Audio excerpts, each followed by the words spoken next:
لیکن جہنم میں اس لیے جائیں کہ وہ بغض علی بغض اہل بیت رکھیں گے، وہ محمد اور آل محمد سے بغض رکھیں گے، اس لیے وہ دوزخ میں جائیں گے۔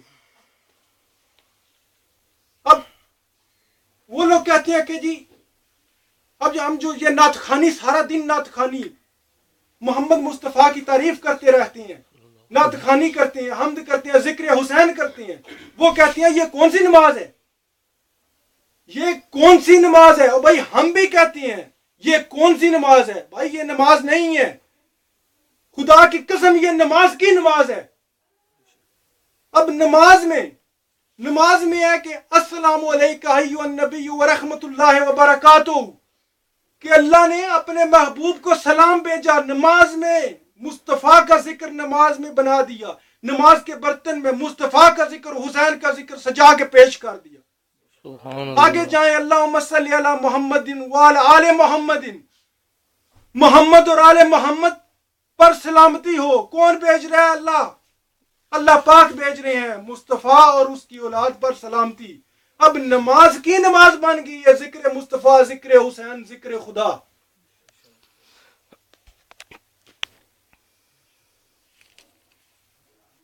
جابر بن عبداللہ انصاری روایت کرتے ہیں، حدیث شریف میں آتا ہے کہ آقا دو جہان نے فرمایا، خدا کی قسم جس نے میری اہل بیت سے بغض رکھا وہ روز محشر کے دن میری امت سے نہیں، وہ یہودیوں کے گروہ سے اٹھایا جائے گا۔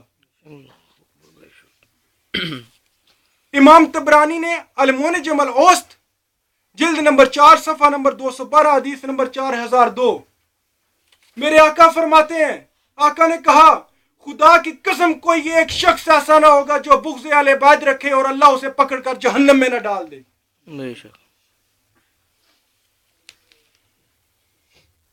یہ حدیث شریف جو میں نے ابھی بیان کیا، یہ ابو سعید خدری نے بیان کی، امام حاکم نے المستدرک میں لکھی، امام ابن حبان نے اپنی صحیح میں بیان کی۔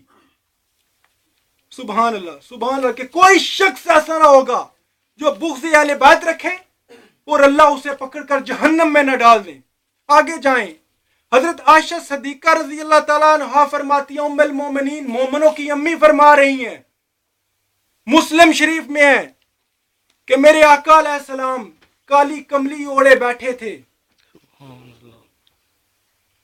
کالی کملی اوڑے بیٹھے تھے کہ امام حسن علیہ السلام بھاگ کر شہزادے ان کی گود میں چلے گئے اور کہا فجاء الحسن فادھلہ، اور پاس امام حسین بھی تھے اور کہا فجاء الحسین فادھلہ، ان کو بھی کالی کملی میں بٹھا لیا، ان کو بھی کالی کملی میں ان کے اوپر بھی اوڑھ دی۔ اور پھر سیدہ خاتون جنت بی بی فاطمہ آئی، فاطمہ بنت محمد، فاطمہ بنت مصطفیٰ آئیں، شہزادی جنت کی آئیں، اور کہا ثم جاءت فاطمہ فادھلہا، ان کو بھی کالی کملی میں شمار کر لیا۔ اور پھر علی مرتضیٰ شیر خدا آئے، ان کو بھی کہا ثم جاء علی فادھلہ، ان کو بھی کالی کملی میں بٹھا لیا اور دعا ہاتھ کے لیے اٹھا دیے، انما یرید اللہ لیذھب عنکم الرجس اہل البیت، کہ اللہ میری اہل بیت سے جو پیار کرتا ہے تو بھی اس سے پیار کر، سبحان اللہ، میری اہل بیت سے جو پیار کرتا ہے تو بھی اس سے پیار کر، میری اہل بیت سے جو بغض رکھتا ہے تو بھی اس سے بغض رکھ۔ یہ آقا دو جہان فرما رہے ہیں، سبحان اللہ۔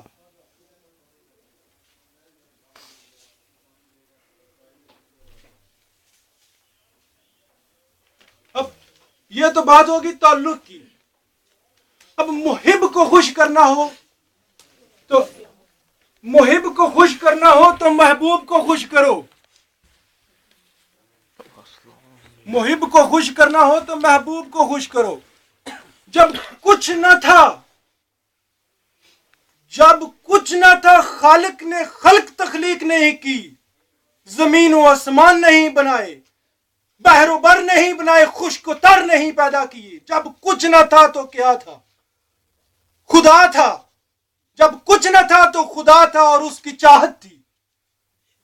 جب خدا نے چاہا کہ میری چاہت کو جانا جائے، میری چاہت کو پہچانا جائے، میری چاہت کی تعریف کی جائے، تو اس نے اپنی چاہت کی پہچان کے لیے، چاہت کی تعریف کے لیے پھر یہ کائنات کو تخلیق کیا، خلق کو تخلیق کیا،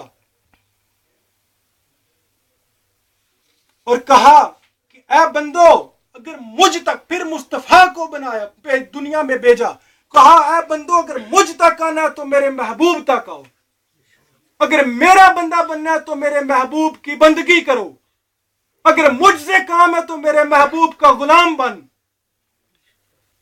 جس کو میرے محبوب سے پیار نہیں، اس سے مجھے کوئی سروکار نہیں۔ جو میرے محبوب کی بارگاہ سے دور، وہ میری بارگاہ کا مردود۔ یہ ہے چاہت، یہ ہے چاہت۔ جو مصطفیٰ کا محبوب نہیں، وہ میرا کچھ نہیں لگتا، میں اس کو جانتا ہی نہیں، سیدھا میرے پاس آنے کی کوئی ضرورت نہیں ہے۔ جس کو مجھ تک آنا ہے وہ میری چاہت تک آئے، وہ میری چاہت کے قدم پکڑے۔ ترمذی شریف میں ہے، سیاہ ستہ کی کتاب ہے، نسائی شریف میں الگ، امام احمد بن حنبل میں الگ، ابن ماجہ میں الگ، درجنوں احادیث کتب میں آتا ہے کہ صحابہ کرام نے پوچھا کہ اگر اللہ ناراض ہو تو آپ کے قدم پکڑ لیے جاتے ہیں، اللہ کے محبوب آپ ہیں، اللہ ناراض ہو تو آپ کے قدم پکڑ لیے، آپ کی بارگاہ میں آ گئے۔ اگر محبوب ناراض ہو، جانا محب تک ہے، اگر محب کا محبوب بھی ناراض ہو تو کیا آقا علیہ السلام کا بھی کوئی محبوب ہے؟ کیا ان کی بھی کوئی چاہت ہے؟ تو صحابہ کرام نے فرمایا کہ آؤ تمہیں دکھاتے ہیں آقا دو جہان کی چاہت، آؤ تمہیں وہ نظارہ دکھاتے ہیں جو اس سے پہلے تمہاری آنکھوں میں کبھی نہیں دیکھا ہوگا۔ مسجد میں لے آگے، نعرہ رسالت، نعرہ حیدری، حسینیت، یزیدیت، مسجد میں آگے، عشاء کی نماز کھڑی ہے، صحابہ کرام نماز پڑھ رہے ہیں، آقا دو جہان امامت فرما رہے ہیں۔ جب سجدے میں گئے، سجدہ طویل ہو گیا، سجدہ طویل ہو گیا، تو صحابہ کرام نے سوچا کہ خدا خیر کرے کوئی حادثہ پیش نہ ہو گیا ہو، خدا خیر کرے آقا کو کوئی پریشانی لاحق نہ ہو گئی ہو، خدا خیر کرے ماجرا کیا ہے، اتنا لمبا تو اتنا طویل تو سجدہ کبھی نہیں ہوا۔ تو ایک صحابی نے تھوڑا سا سر اٹھا کر دیکھا جب، تو آقا کا سر انور بدستور ابھی تک سجدے میں ہے۔ اس نے کہا کہ ماجرا کیا ہے، پریشانی ہوئی؟ جب سر تھوڑا سا اور اٹھا کر نظر گھمائی تو دیکھا حسین پشت پر بیٹھے ہیں۔ سبحان اللہ۔ یہ ہے شان حسین۔ بتاؤں گا آگے، میں آپ کو آہستہ آہستہ لے کر جا رہا ہوں۔ یہ ہے شان حسین۔ اور جب نماز سے فارغ ہوئے تو صحاب نے پوچھا، کہا آقا کیا آپ حسین سے بہت محبت کرتے ہیں؟ تو میرے آقا نے ارشاد فرمایا، حسین منی وانا من حسین، قسم خدا کی حسین مجھ سے ہے، میں حسین سے ہوں۔ سبحان اللہ۔ حسین میرا گوشت ہے، میں حسین کا گوشت ہوں، حسین میرا خون ہے، میں حسین کا خون ہوں۔ آقا نے فرمایا اگر مجھ تک جس نے پہنچنا ہے